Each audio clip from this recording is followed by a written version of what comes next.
Yeah, so this was back in 2007. As a little girl, I was very, open to the other side. Don't know why. As babies, we can see things, but I was able to see things up until probably 16. I learned to shut off that connection with that world. Specifically on the East Coast, it was a lot more activity back then. The story starts in 2007, and it's at nighttime.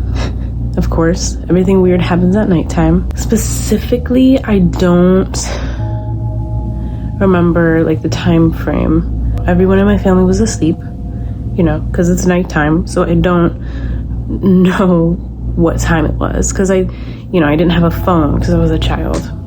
I was asleep. My head was facing the ceiling. It felt like there was a pressure on my nose and on my mouth. It almost felt like someone was suffocating me. I was in this deep, deep sleep, and I woke up and I could not move. It almost felt like, sleeping paralysis, is that what it's called? It almost felt like that, because I could not move, but I couldn't breathe. It was really odd. I didn't see anything.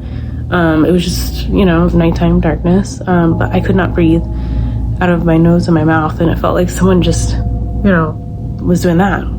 I could not move. I was stuck. It got to a point where my eyes were bulging out of my head, and I just thought I was gonna die. It was the weirdest thing. I was a child. I, didn't see anything. Like it was literally everyone was asleep,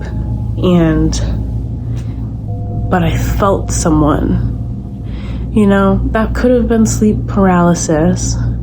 But then again, I don't know. That probably lasted max time, maybe like 3 minutes. Once I was able to breathe and catch my breath, I look around and I'm like, what just happened? And I'm shaking because, I'm petrified. I didn't know what happened. I get up. Finally, I got the courage to stand up. And so I was like, what was that? I almost died. I would have reoccurring dreams as a child, and it would be the same dream, and it would be a dream where a man's chasing me and wants to kill me, and it's the same reoccurring dream I had in that house. But when I left that house, I'd never dreamt that same dream ever again. And just thinking about that is odd to me, because when I would be in that room, it felt like I wasn't wanted in that house. I don't want to dive too deep into things because, I haven't dealt with any activity like that in a while, but that house had a very negative energy, and I felt like I was targeted in that house. That was one of the scarier things that happened to me. Obviously, after that happened, I ran right into my mother's room and slept in her room. But so many other things happened in the house. I will dive into that as well. But specifically that one was very scary. And I'm probably blanking a lot of what happened to me. But yeah, it was very scary. People call people mediums. I was not a medium. I would hear things and see things, but I would never talk to them. But I was definitely a sensitive.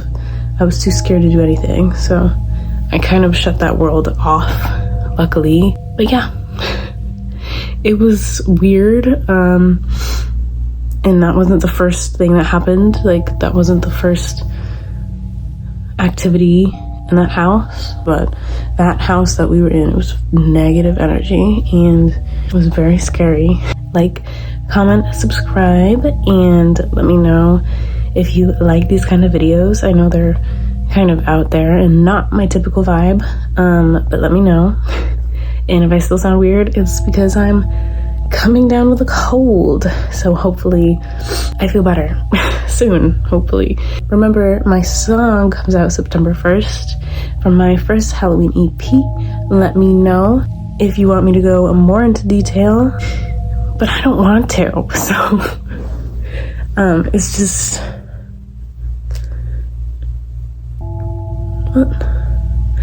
it can just get really creepy, like reliving weird scenarios that happened. So I try not to think about it. But yes, it happened. All of these are true. I'm not coming up with them. I mean, why would I come up with these weird stories? It's all true. It's all real.